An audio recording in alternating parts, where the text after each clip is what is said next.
ఆకాశవాణి వరంగల్ కేంద్రం. సమయం 7:15. ఇప్పుడు వినండి.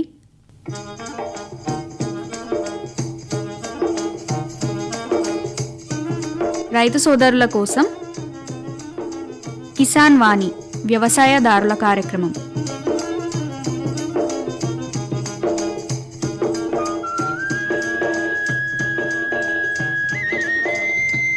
ఈ కార్యక్రమాన్ని మీకు సమర్పిస్తున్నవారు కేంద్ర వ్యవసాయ మరియు రైతు సంక్షేమ మంత్రిత్వ శాఖ, భారత ప్రభుత్వం.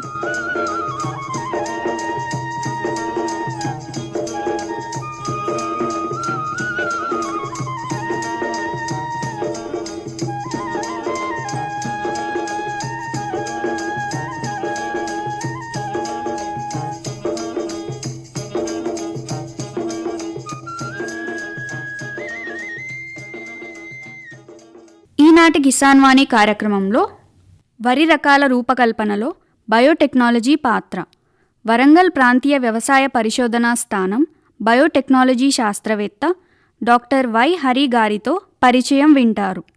పరిచయకర్త శ్రీ మోటె చిరంజీవి. కార్యక్రమంలో ముందుగా ఒక ప్రకటన విందాం. ప్రధానమంత్రి కిసాన్ సమ్మాన్ నిధి ఈ పథకం కింద 2 హెక్టార్ల వరకు పొలం కలిగిన రైతుల కుటుంబాలకు ఏడాదికి 6,000 రూపాయలు చెల్లించడం జరుగుతుంది. అది అర్హత గల రైతులకు 2,000 రూపాయల చొప్పున 3 వాయిదాల్లో నేరుగా వారి ఖాతాల్లో జమ చేయబడుతుంది. ఈ సన్న చిన్నకారు రైతుల కుటుంబాలను రాష్ట్ర ప్రభుత్వాలు ఎంపిక చేస్తున్నాయి. ఈ పథకం యొక్క పూర్తి ఖర్చును భారత ప్రభుత్వం భరిస్తోంది. ప్రధానమంత్రి కిసాన్ సమ్మాన్ నిధి రైతుల వ్యవసాయానికి సరికొత్త గౌరవం. వ్యవసాయ మరియు రైతు సంక్షేమ మంత్రిత్వ శాఖ, భారత ప్రభుత్వం ద్వారా జనహితార్థం జారీ. ఇప్పుడు వినండి. వరి రకాల రూపకల్పనలో బయోటెక్నాలజీ పాత్ర, వరంగల్ ప్రాంతీయ వ్యవసాయ పరిశోధనా స్థానం బయోటెక్నాలజీ శాస్త్రవేత్త డాక్టర్ వై హరి గారితో పరిచయం వింటారు. పరిచయకర్త శ్రీ మోటె చిరంజీవి. ప్రస్తుతం వరిని సాగు చేస్తూ ఉన్నారు. మరి ఈ వరిలో ఎటువంటి రకాలు సాగు చేయాలి, ఈ వరి రకాల రూపకల్పనలో జీవ సాంకేతిక శాస్త్రం యొక్క పాత్ర ఏంటి, ముఖ్యంగా కొత్త కొత్త వంగడాలు తీసుకురావడానికి జీవ సాంకేతిక శాస్త్రం అనేటువంటిది ఎంతగానో తోడ్పడతా ఉంది.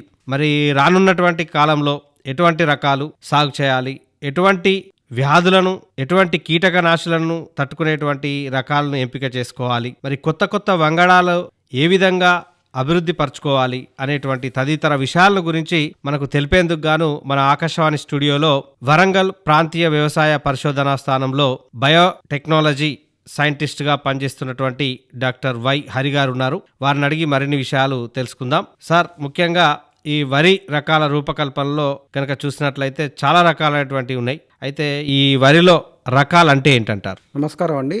ఇప్పుడు చూసుకుంటే మనం వరిలో 3 రకాలు ఉన్నాయి సార్. స్వల్పకాలిక రకాలు, దీర్ఘకాలిక రకాలు, మధ్యకాలిక రకాలు. స్వల్పకాలిక రకాలు అంటే 120 నుంచి 125 రోజుల్లో కాలపరిమితి కలిగి ఉన్నాయి. మధ్యకాలిక రకాలు అంటే 130 నుంచి 135 రోజుల కాలపరిమితి కలిగి ఉన్నాయి. దీర్ఘకాలిక రకాలంటే 140 నుంచి ఆ పైన 140, 150, 160 రోజులు కల్టివేట్ చేసే వాటిని దీర్ఘకాలిక రకాలు అంటారు. అయితే మెయిన్ మన తెలంగాణ ప్రభుత్వము ప్రోత్సహించేదంటే స్వల్పకాలిక రకాలు, మధ్యకాలిక రకాలని ఎక్కువగా ఎంకరేజ్మెంట్ చేస్తూ ఉంది, ప్రోత్సహిస్తూ ఉంది. స్వల్పకాలిక రకాలలో కూడా సన్న బియ్యం, దొడ్డు బియ్యం అని చెప్పేసి, medium slender grain type, long cylinder grain type అని చెప్పేసి పలు రకాలు ఉన్నాయి. ఇప్పుడు తెలంగాణ ప్రభుత్వము సన్నాలకి 500 రూపాయలు బోనస్ ఇవ్వడం వల్ల ఈ వానాకాలంలో ఎక్కువ శాతం మంది రైతులందరూ స్వల్పకాలిక రకాలు, దట్టు మీడియం సిలిండర్ గ్రెయిన్ టైప్ సన్నాలనే ఎక్కువ కల్టివేట్ చేసినట్టు తెలుస్తుంది సార్. అంటే ముఖ్యంగా ఇన్ని రకాలైనటువంటి ఉన్నాయి.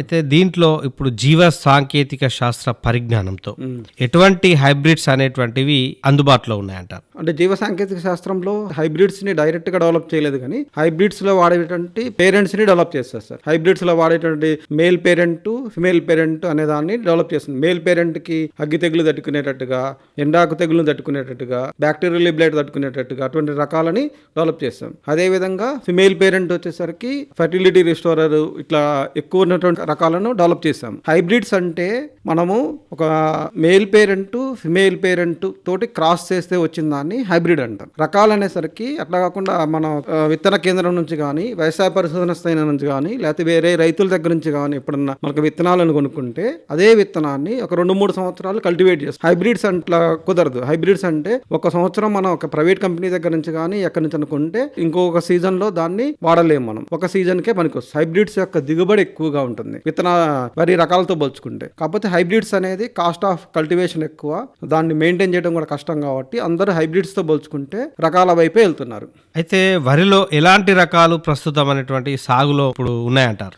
వరిలో మేజర్ గా స్వల్పకాలిక రకాలు ఎక్కువ, స్వల్పకాలిక రకాలు మధ్యకాలిక రకాలు బాగా ప్రాముఖ్యతగా ఉన్నాయి. స్వల్పకాలిక రకాలలో చూసుకుంటే కనుక మన తెలంగాణ రాష్ట్రం ప్రొఫెసర్ జయశంకర్ తెలంగాణ స్టేట్ నుంచి అగ్రికల్చర్ యూనివర్సిటీ నుంచి రిలీజ్ అయినటువంటి తెలంగాణ సోనా RNR 15048 అనేది బాగా రైతుల పొలాల్లో బాగా ప్రాచుర్యం పొందుతుంది. దీనికి ఎందుకంటే ఇది లో గ్లైసిమిక్ ఇండెక్స్ అంటే షుగర్ పేషెంట్స్ కూడా బాగా పనికొస్తుందని చెప్పేసి ప్రాచుర్యము నిర్ధారించడం వల్ల ఇది బాగా ప్రాముఖ్యతలో ఉన్నటువంటి రకం. ఇదే విధంగా ప్రైవేట్ కంపెనీ వాటి నుంచి చూసుకుంటే కనుక జై శ్రీరామ్ రైస్ ఒకటి, చింటూ ఒకటి, ఇట్లాంటివి కూడా స్వల్పకాలిక రకాలలో బాగా పోతుంది. మధ్యకాలిక రకాలలో ఎప్పటికీ బాగా ప్రాచుర్యం ఉన్నటువంటి రకము సాంబా మసూరి BPT 5D04. దీనికి ప్రత్యామ్నాయంగా professor Jayashankar Telangana agriculture university నుంచి KNM 1638 అనే వరి రకాన్ని రిలీజ్ చేశారు. ఇది కూడా ప్రస్తుతం రైతుల పొలాలలో బాగా ప్రాచుర్యంలో ఉంది, దిగుబడి ఎక్కువగా వస్తుంది సార్. అంటే వరిలో సాధారణంగా ఎటువంటి రకాలను ఈ బయోటెక్నాలజీ ద్వారా రూపొందిస్తారు?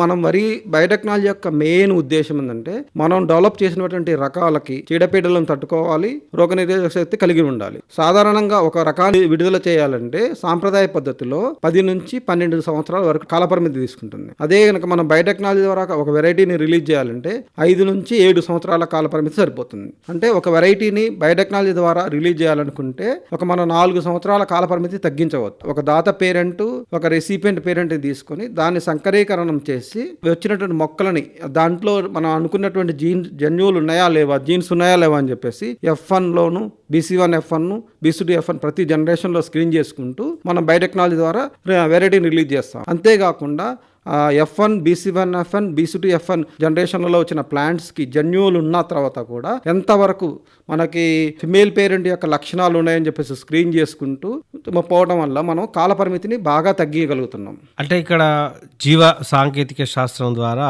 రకాలను ఈ విధంగా రూపొందించవచ్చు. అయితే ఇప్పటి వరకు రూపొందించినటువంటి వాటిలలో బయోటెక్నాలజీ పాత్ర ఏంటంటారు? ఇప్పటి వరకు మన ప్రాంతీయ వ్యవసాయ పరిశోధన నుంచి WL1119 WL1487 అనే 2 వరి రకాలని రిలీజ్ చేయడం జరిగింది. WL1119 అనేది ఉల్లికోడును తట్టుకునేటువంటి వరి రకం. ఇది స్వల్పకాలిక రకం, 120 నుంచి 125 రోజుల కాలపరిమితి కలిగి ఉండి 100 సెంటీమీటర్ల ఎత్తు కలిగి ఉండి మధ్యస్థ సన్న గింజ కలిగి ఉండి తినడానికి బాగుంటుంది. ఉల్లికోడిని సమర్థవంతంగా తట్టుకుంది. ఇది మన తెలంగాణ రాష్ట్రంలో 2023 సంవత్సరంలో రిలీజ్ అయ్యింది. ఇది రైతుల పొలాలలో బాగా ప్రాచుర్యంలో ఉన్నది. ఇది కాకుండా 1487 అనే వరి రకాన్ని కూడా మనం 2022 సంవత్సరంలో మన professor Jayashankar Telangana agriculture university మరియు అఖిల భారత Indian institute of rice research ఈ 2 సహకారంతో రిలీజ్ చేయడం జరిగింది. ఈ 1487 యొక్క మెయిన్ లక్షణాలు ఏంటంటే మన నేలలో భాస్వరం తక్కువగా ఉన్నా కూడా, అంటే లోపీ టాలరెన్స్ అంటారు, భాస్వరం తక్కువగా ఉన్నా కూడా ఆ మొక్కను 1487 వరి రకాన్ని గ్రో చేసినప్పుడు మనకి దిగుబడిలో ఎటువంటి నష్టం జరగకుండా మంచి దిగుబడిని ఇస్తుంది. అదే కాకుండా ఈ 1487 అనే వరి రకము అధిక దిగుబడి కలిగినది. రైతుల పొలాలలో 45 నుంచి 50 బస్తాల వరకు వస్తున్నట్టుగా నిర్ధారించబడింది. కాకపోతే ఇది ఒక వరి రకానికి కొద్దిగా గింజ మీడియం సిలిండర్ గ్రెయిన్ టైప్ కొద్దిగా లావుగా ఉండేసరికి కొద్దిగా తేడా ఉన్నది అంతే. అంటే ఇప్పుడు ఈ విధంగా బయోటెక్నాలజీ అనేటువంటిది చాలా రకాలుగా ఉపయోగపడుతుంది. అవును సార్. అయితే ప్రస్తుతము ఏ అంశాల మీద ఈ పరిశోధనలు అనేటువంటివి జరుగుతూ ఉన్నాయి? మన ప్రాంతీయ వ్యవసాయ పరిశ్రమ వరంగల్లో ఉల్లికోడు అంటే గాల్మిజ్ అంటాం. ఉల్లికోడుకి ప్రధాన సమస్య హాట్ స్పాట్ ఏరియా ఆఫ్ గాల్మిజ్ అంటారు వరంగల్ ఏరియాని. వరంగల్ పరిశోధన స్థానం నుంచి ఏ వరి రకాన్ని రిలీజ్ చేసినా కూడా అది ఉల్లికోడిని తట్టుకొని ఉండాలి అని చెప్పేసి అనేది మా యొక్క మెయిన్ ఇంపార్టెన్స్ అన్నట్టు. అందుకనే మనం ఏ వెరైటీస్ని రిలీజ్ చేసినా కూడా దాంట్లో ఉల్లికోడి తట్టుకునే జన్యువులని చొప్పించడం జరుగుతుంది. అట్లా ఉల్లికోడి తట్టుకునే జన్యువులు అనేసరికి ఇక్కడ వరంగల్ బయోటైప్ 4M అనేది బాగా ఇంపార్టెంట్. ఆ biotype 4M తట్టుకోవడానికి గాల్మిజ్ GM4 GM3 GM8 అనే జీన్స్ ఉంటే కనుక వరంగల్ బయోటైప్ 4Mకి తట్టుకోగలుగుతుంది. ఇది మెయిన్ మా టార్గెట్. ఇదే కాకుండా ప్రస్తుతం రోజులలో ఎండాకు తెగులు, బ్యాక్టీరియల్ లీవ్ బ్లైట్ కూడా ప్రధాన సమస్యగా గుర్తించడం జరిగింది. బ్యాక్టీరియల్ లీవ్ బ్లైట్ లో వచ్చేసరికి మనకి ఇక్కడ ములుగు ఏరియా కానీ, ఏటూరు నగరంలో కానీ, లేకపోతే వరంగల్లో కానీ బాగా వస్తుంది. ఆ బ్యాక్టీరియల్ లీవ్ బ్లైట్ కెమికల్ రసాయన పద్ధతుల్లో దాన్ని కంట్రోల్ చేయడం చాలా కష్టం. అందువల్ల మనం బయోటెక్నాలజీ ద్వారా ఏం చేస్తామంటే గ్రహించడం, ఆ దాతలో ఉన్నటువంటి జన్యువులని మనకు కావాల్సినటువంటి రకంలోకి చొప్పించడం జరుగుతుంది. అంటే ఈ విధంగా మనకు ఈ బయోటెక్నాలజీ ద్వారా పరిశోధనలు అనేటువంటి చేస్తా ఉన్నారు. అయితే ఇప్పుడు మనకు ఈ విధంగా పరిశోధనలు చేసి కొన్ని రకాలైనటువంటి ఉత్పత్తులు కూడా మీరు విడుదల చేయడం జరిగింది. అంటే ఎటువంటి రకాలు ఉత్పత్తులు మీరు విడుదల చేశారు, ఆ రకం ఏ విధంగా ఉపయోగపడుతుంది రైతులకు? ఇప్పుడు బయోటెక్నాలజీ ద్వారా మన ప్రాంతీయ వ్యవసాయ పరిస్థానం నుంచి 111 1480 అనే కాకుండా మన హైదరాబాద్లో Indian institute of rice research అంటే అఖిల భారత వ్యవసాయ పరిశోధన స్థానం ఉంది. దాంట్లో ఇంప్రూవ్డ్ సాంబ మసూరి అని చెప్పేసి వరి రకాన్ని ఒకటి డెవలప్ చేయడం జరిగింది. డాక్టర్ మీనాక్షి సుందరం అనే ప్రధాన శాస్త్రవేత్త సాంబ మసూరికి ప్రత్యామ్నాయంగా ఇంప్రూవ్డ్ సాంబ మసూరి అనే రకాన్ని రిలీజ్ చేశారు. దాంట్లో ఎండాకు తెగులను తట్టుకున్నటువంటి జన్యువులు XA21, XA13, XA5 అనేది బాగా ఉన్నాయి. ఈ వెరైటీ చాలా ప్రాముఖ్యత పొందింది. ఈ విధంగానే కాకుండా మన ప్రాంతీయ వ్యవసాయ పరిస్థానం నుంచి అగ్గి తెగులు కూడా ఈ మధ్య బాగా ప్రాబ్లం వస్తుంది. రబీ కాలంలో అగ్గి తెగులు బాగా వస్తుంది. అగ్గి తెగులు తట్టుకునేటువంటి జన్యువులని మనకి కావాల్సినటువంటి ఇంపార్టెంట్ రైస్ వెరైటీస్లలో వరంగల్ 962లో కానీ, సిద్ధిలో కానీ, కేనమనేట్లో కానీ ఇట్లా అగ్గి తెగులను తట్టుకునే జన్యువులని, సుడిదోమను తట్టుకునే జన్యువులని, గాలిమిదిని తట్టుకునే జన్యువులను చొప్పించుతూ మనం రీసెర్చ్ జరుగుతూ ఉంది. ఇవన్నీ ప్రస్తుతం వివిధ దశలలో ఉన్నాయి. ఒక 2-3 సంవత్సరాలలో అగ్గి తెగులు, ఉల్లికోడును తట్టుకునేటువంటి రకాలను రిలీజ్ చేస్తామనే నమ్మకం అయితే మాకుంది. అయితే ప్రస్తుతం ఇప్పుడు వరి వేసినటువంటి రైతులు కొన్ని సమస్యలతో ఇబ్బంది పడుతున్నారు. అయితే ఈ ఇబ్బంది పడేటువంటి రైతులు లేదా ఎలాంటి సమస్యల వల్ల వీళ్ళు ఇబ్బంది పడుతున్నారని మీరు గమనించారు? రైతులు బాగా సమస్యలు పొందేది ఏంటంటే క్వాలిటీ సీడ్ దొరకకుండా బాగా సమస్యలు పొందుతున్నారు. అంటే వాళ్ళు ఏదో తెలియనటువంటి ప్రైవేట్ కంపెనీస్ ద్వారా కొనటం వల్ల కొన్ని డ్యూరేషన్ అనుకున్న టయానికి ఫ్లవరింగ్ రాకపోవటం, వచ్చినా సరిగ్గా దిగబడి లేకపోవటం, ఇట్లాంటి లక్షణాలు బాగా జరుగుతున్నాయి. అందువల్ల రైతులకు మన రైతు సోదరులకు చెప్పేది ఏంటంటే ఎక్కడ పడితే అక్కడ విత్తనాలు కొనేటటువంటి సంస్థని, మంచి పేరున్న సంస్థనా కాదా, ప్రభుత్వ గుర్తింపు ఉందా లేదా అని తెలుసుకొని, ఆ మంచి రకాల కాదా అని తెలుసుకొని వాటిని కల్టివేట్ చేయాలని చెప్పేసి మేము చెప్తా ఉన్నాం. అయితే ఇప్పుడు రైతులు కనుక చూస్తే కొన్ని ప్రాంతాలలో అగ్గి తెగులు అని, కొన్ని ప్రాంతాలలో ఉల్లికోడు అని, కొన్ని ప్రాంతాలలో కనుక చూసినట్లయితే ఈ వేరులో కొన్ని వచ్చేటువంటి తెగుళ్ళు కానీ, ధాతు లోపాలు కానీ, ఇవన్నీ కూడా గమనిస్తూ ఉన్నాం. అందులో ఈ బయోటెక్నాలజీ పాత్ర ఏ విధంగా ఉండబోతుందంటారు? అంటే ఇప్పుడు బయోటెక్నాలజీ ద్వారా మనం ఒక రకాన్ని విడుదల చేస్తే వాళ్ళు ఉల్లికోడును తట్టుకుంటుంది అని చెప్పేసి అన్నప్పుడు, వెరైటీ అనేది ఉల్లికోడు తట్టుకుంటుంది అని చెప్పినప్పుడు ఉల్లికోడికి సంబంధించినటువంటి రసాయన మందులు కొట్టక్కర్లేదు. అదేవిధంగా ఏదైనా కానీ బయోటెక్నాలజీ ద్వారా రిలీజ్ చేసినప్పుడు ఎండాకు తెగులను తట్టుకుంటుంది అని చెప్పగలరనుకో, వాళ్ళు ఎండాకు తట్టుకునేటటువంటి రసాయన మందులను మనం దాదాపుగా కొట్టక్కర్లేదు. ఇట్లానే ఇది ఇప్పుడు బయోటెక్నాలజీ ద్వారా మనం చేసేటప్పుడు ఏంటంటే అది నిజంగా రోగనిరోధక శక్తి ఉందా లేదా, చీడపీడలు తట్టుకుంటుందా లేదా అని చెప్పేసి అనేది మనం మొక్కలు చిన్న దశలో ఉన్నప్పుడే ఆకులను తీసుకుని ఆకుల నుంచి DNA ఐసోలేషన్ చేసి వాటికి PCR పెట్టి చెప్పవచ్చు. మరి మీ యొక్క అమూల్యమైనటువంటి సమయాన్ని మాకు వెచ్చించి మా ఆకాశవాణి స్టూడియోకు విచ్చేసి వరి రకాల రూపకల్పనలో జీవ సాంకేతిక శాస్త్ర పరిజ్ఞానం ఎంతవరకు అవసరం, దాని పాత్ర ఏంటి, రైతులు ఎటువంటి జాగ్రత్తలు తీసుకోవాలి అనేటువంటి విషయాలను మా శ్రోతలకు, మా రైతు సోదరులకు చాలా చక్కగా వివరించినందుకు గాను మీకు మా ఆకాశవాణి వరంగల్ కేంద్రం తరపున ప్రత్యేకంగా ధన్యవాదాలండి. థ్యాంక్ యూ సార్, ధన్యవాదాలు. ఇంతవరకు మీరు వరి రకాల రూపకల్పనలో బయోటెక్నాలజీ పాత్ర, వరంగల్ ప్రాంతీయ వ్యవసాయ పరిశోధనా స్థానం బయోటెక్నాలజీ శాస్త్రవేత్త డాక్టర్ వై హరి గారితో పరిచయం విన్నారు. పరిచయకర్త శ్రీ మోటె చిరంజీవి. కార్యక్రమంలో మరొక ప్రకటన విందాం. किसान भाइयों गांठ बांध लो बहुत बहुत है काम की, समृद्धि के पैगाम की। मिट्टी के मिजाज को समझो, मिट्टी के हर राज को समझो, मिट्टी की तुम जांच कराओ, मुफ्त सॉइल हेल्थ कार्ड ले जाओ। अब भी मुनासिब बीज लगाओ, सही किस्म की खाद ले आओ, जितनी जरूरी उतनी डालो, सही मात्रा खुद पहचानो, इसको अपना मंत्र बना लो, मिट्टी की सेहत तो जानो। बात बहुत है काम की, कम लागत अधिक वरदान की, किसान भाइयों गांठ बांध लो। आज ही मिट्टी की जांच कराएं, राज्य सरकार के कृषि अधिकारी से संपर्क करें और मुफ्त में सॉइल हेल्थ कार्ड पाएं। कृषि और किसान कल्याण मंत्रालय द्वारा किसान हित में जारी। ఇప్పుడు వినండి యాసంగి వరిలో ప్రధాన సమస్యలు నివారణ అనే అంశంపై వరంగల్ ప్రాంతీయ వ్యవసాయ పరిశోధనా స్థానం వరి పంట కీటక శాస్త్రవేత్త డాక్టర్ ఆర్ శ్రవణ్ కుమార్ గారితో పరిచయం వింటారు. పరిచయకర్త శ్రీ మోట చిరంజీవి.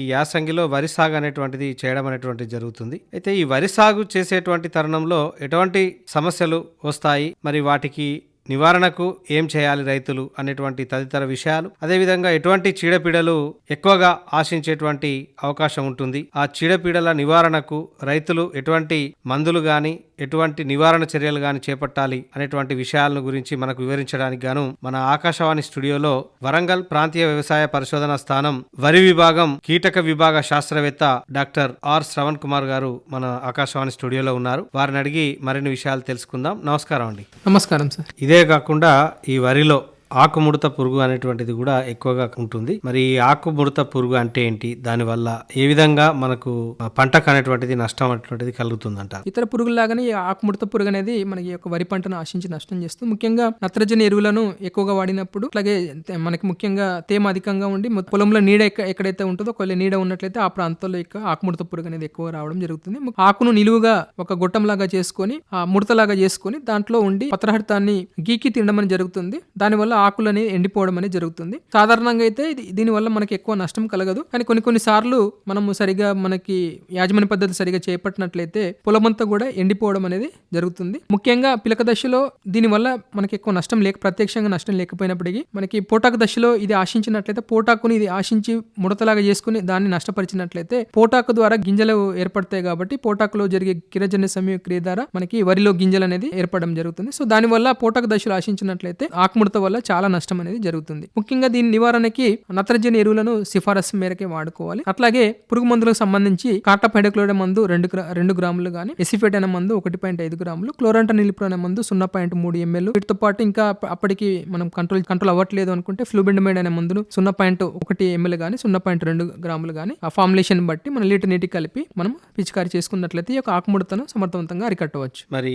ఇవే కాకుండా ఈ వరిలో ఏమన్నా ధాతువు లోపాలు ఉంటాయా? ఉంటే ఎటువంటి ధాతు లోపాలు ఉంటాయి, వాటి నివారణకు ఏం చేయాలంట? యాసంగి సీజన్ లో ప్రధానమైన సమస్య ఈ యొక్క జింకు ధాతు లోపం అండి. ముఖ్యంగా ఈ యొక్క పంట సాగు చేసే టైంలో చలి ప్రభావం వల్ల కానీ లేదా తక్కువ ఉష్ణోగ్రతల వల్ల ముఖ్యంగా పొలంలో చాలా ప్రాంతాల్లో చౌడు సమస్య వల్ల ఈ యొక్క జింకు ధాతు లోపం అనేది ఏర్పడుతుంది. ఇది గత కొన్ని సంవత్సరాల నుంచి మన ఈ జింకు ధాతు లోపాన్ని యాసంగి సీజన్ లో రైతుల పొలాల్లో గమనించడం అనేది జరుగుతుంది. దీనివల్ల ముఖ్యంగా మొక్కలు పంట సరిగ్గా పెరగదు. దీని లక్షణాలు గమనించినట్లయితే మొక్క యొక్క పైనుంచి 3 లేదా 4 ఆకులలో మధ్య ఈన పాలిపోవడం అనేది జరుగుతుంది. ఈ యొక్క ధాతు లోపం ఎక్కువగా ఉన్నట్లయితే మధ్య ఈనకు అటుపక్కన ఇటుపక్కన ముఖ్యంగా ఎరుపు రంగులో అయితే ఇటుక రంగు మచ్చలు అనేది ఏర్పడతాయి. ఆ ఆకును ఈ యొక్క జింకు ధాతు లోపం వచ్చిన ఆకును మనం ఇట్లా వంచినట్లయితే టప్పుమని విరిగిపోవడం అనేది జరుగుతుంది. ఈ ధాతు లోపము ఏర్పడినప్పుడు ముఖ్యంగా పెరుగుదల అనేది తగ్గిపోతుంది. అట్లాగే పిలకలు సరిగా ఏర్పడవు. దీని నివారణ ఏంటంటే ప్రతి 3వ పంటకి ఆఖరి దుక్కిలో 20 కిలోల జింక్ సల్ఫేట్ మనం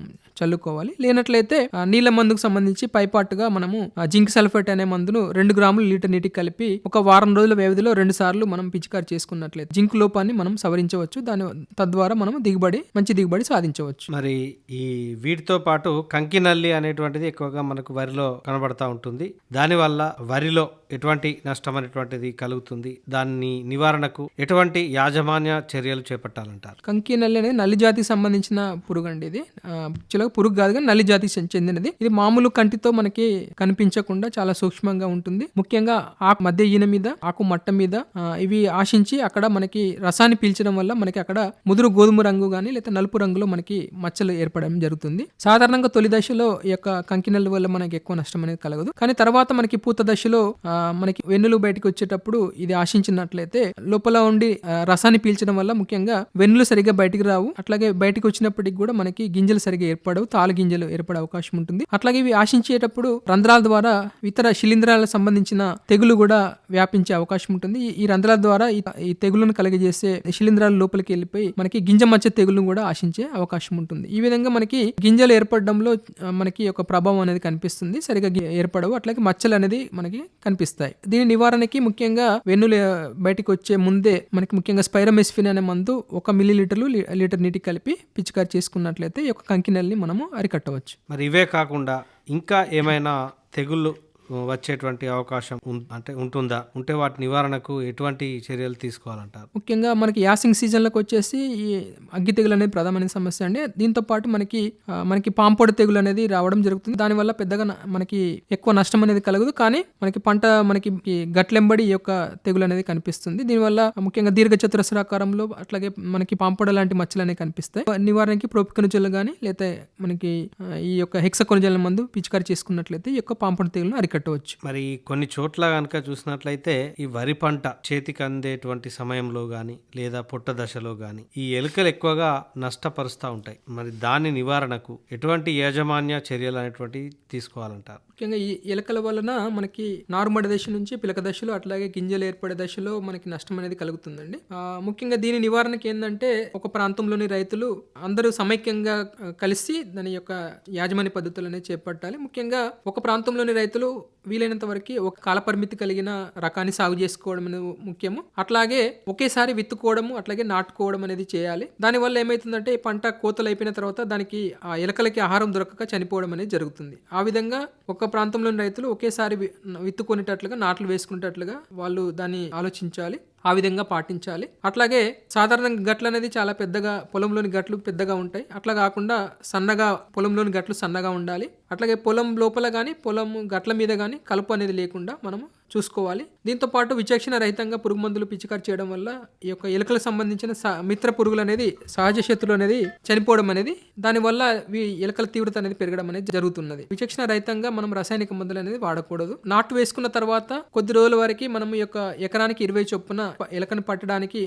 బుట్టలను పెట్టినట్లయితే మనం కొంతవరకు దీన్ని అరికట్టవచ్చు. దీంతో పాటు బర్రో ఫ్యూమిగేటర్ అనేది మనకి అందుబాటులో ఉంటుంది. ఎక్కడైతే ఎలుక రంధ్రాలు ఉంటాయో ఆ రంధ్రాల్లో ఈ యొక్క బర్రో ఫ్యూమిగేటర్ ద్వారా పొగ బారించినట్లయితే లోపల ఉండే ఎలుకలు ఆ పొగను పీల్చడం ద్వారా అది దానివల్ల చనిపోవడం అనేది, శ్వాస సరిగా లేకపోవడం వల్ల ఆక్సిజన్ అందకపోవడం వల్ల రంధ్రాల లోపల ఉన్న ఎలుకలు చనిపోవడం అనేది జరుగుతుంది. దీంతో పాటు రసాయనిక మందులకు సంబంధించి జింక్ ఫాస్ఫైడ్ లేదా బ్రోమోడియల్ అనే మందు మనకి ఎలుకలకు సిఫారసు చేయబడినది. మందులను రసాయనిక మందులను ఎలుకల కోసం మనము వాడవచ్చు. దీంట్లో జింక్ ఫాస్ఫైడ్ మందు ఒక సీజన్లో ఒకేసారి వాడాలి. వాడే ముందు ఒక 2 సార్లు దీని ఎలుకలను మచ్చిక చేసుకోవాలి. ముఖ్యంగా దాంట్లో భాగంగా మొదటి రోజు అట్లాగే 3వ రోజు మనకి విషం కలపని ఎరను మనము ఎలుక బొరియల్లో మనం పెట్టాలి. 5వ రోజు మనము ఈ యొక్క జింక్ ఫాస్ఫైడ్ కలిపిన మందును మనం పెట్టినట్లయితే ఈ యొక్క ఎలుకలను మనం సమర్థవంతంగా అరికట్టవచ్చు. అట్లాగే 6వ రోజు తర్వాత మనకి అల్యూమినియం ఫాస్ఫైడ్ అనే మనకి గుళికలు దొరుకుతాయి. ఒక్కొక్క రంధ్రాల్లో 2 గుళికలు మనము ఈ యొక్క బిళ్ళలను మనం వేసినట్లయితే ఎలుకలను కంట్రోల్ చేయవచ్చు. దీంతో పాటు బ్రోమోడిల్ అనే మందు కూడా మనకి ఎలుకల నివారణ కోసం సిఫారసు చేయబడినది. దీనికి మచ్చిక చేసుకోవాల్సిన పని ఉండదు. ఒక్కొక్క బొరియల్లో ఒక 15 గ్రాముల ఈ యొక్క బ్రోమోడిల్ అనే మందు కలిపిన ఈ యొక్క ఎరను మనం ఉంచినట్లయితే ఈ యొక్క రేషియో చూసినట్లయితే నూకలు లేదా బియ్యం 96 పాలు, 2 పాలు నూనె, 2 పాలు యొక్క బ్రోమోడిల్ మందు, ఇది కలిపిన ఇట్లా విషం కలిపిన దీన్ని ఎరను మనము రంధ్రాల దగ్గర ఉంచినట్లయితే వీటిని తిన్న తర్వాత ఎలుకలు రక్తహీనతో చనిపోవడం అనేది జరుగుతుంది. ఈ విధంగా మనము జింక్ ఫాస్ఫైడ్ కానీ బ్రోమోడిల్ మందును వాడి మనం ఎలుకలను అరికట్టవచ్చు, ఎలుకలు లేకుండా చేయవచ్చు. మరి ఇవే కాకుండా రైతులు విచ్చలవిడిగా పిచికారి చేయడం, మందులను వాడడం అనేటువంటిది ఎక్కువగా జరుగుతూ ఉంది. తద్వారా రైతులకు అనేక అనారోగ్య సమస్యలు రావడం అనేటువంటిది జరుగుతూ ఉంది. కొంతమంది రైతులైతే అపస్మారక స్థితిలోకి వెళ్ళి వారు మంచాల పడేటువంటి అవకాశం కూడా అక్కడక్కడ మనం చూస్తూ ఉన్నాం. అయితే ముఖ్యంగా ఈ పురుగు మందుల వాడకంలో రైతులు ఎటువంటి జాగ్రత్తలు తీసుకోవాలి, ఎటువంటి జాగ్రత్తలు తీసుకుంటే రైతులకు మేలు జరుగుతుందంటారు?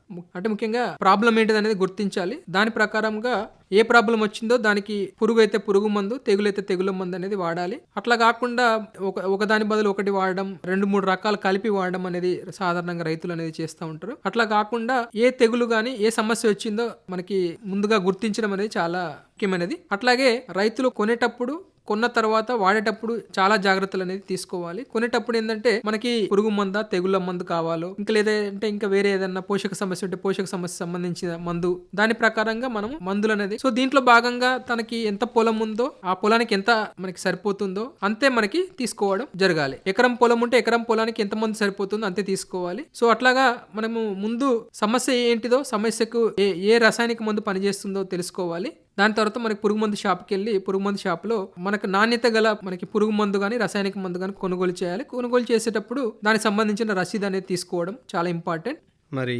ఇంతవరకు మీ యొక్క అమూల్యమైనటువంటి సమయాన్ని మాకు వెచ్చించి మా ఆకాశవాణి స్టూడియోకు విచ్చేసి యాసంగి వరి సాగులో ప్రధాన సమస్యలు ఏ విధంగా ఉన్నాయి, వాటి నివారణకు రైతులు ఏం చేయాలి అనేటువంటి విషయాల పట్ల మా రైతులకు, మా శ్రోతలకు చాలా చక్కగా వివరించినందుకు గాను మా ఆకాశవాణి వరంగల్ కేంద్రం తరపున మీకు ప్రత్యేకంగా ధన్యవాదాలండి. ధన్యవాదాలు.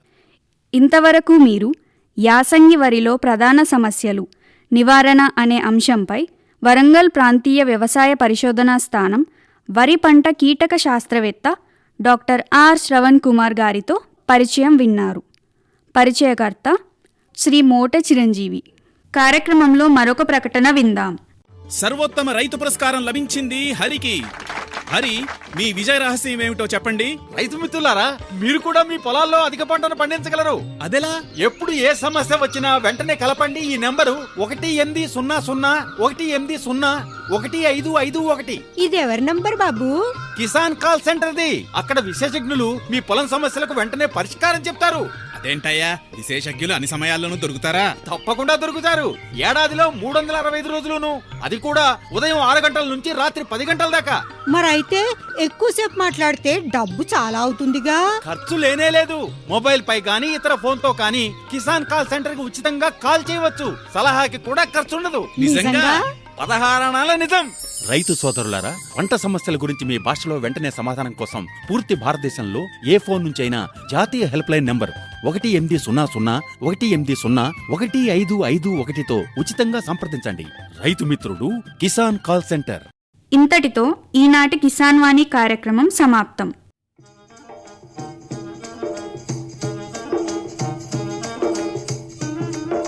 ఈ కార్యక్రమాన్ని మీకు సమర్పించిన వారు కేంద్ర వ్యవసాయ మరియు రైతు సంక్షేమ మంత్రిత్వ శాఖ, భారత ప్రభుత్వం.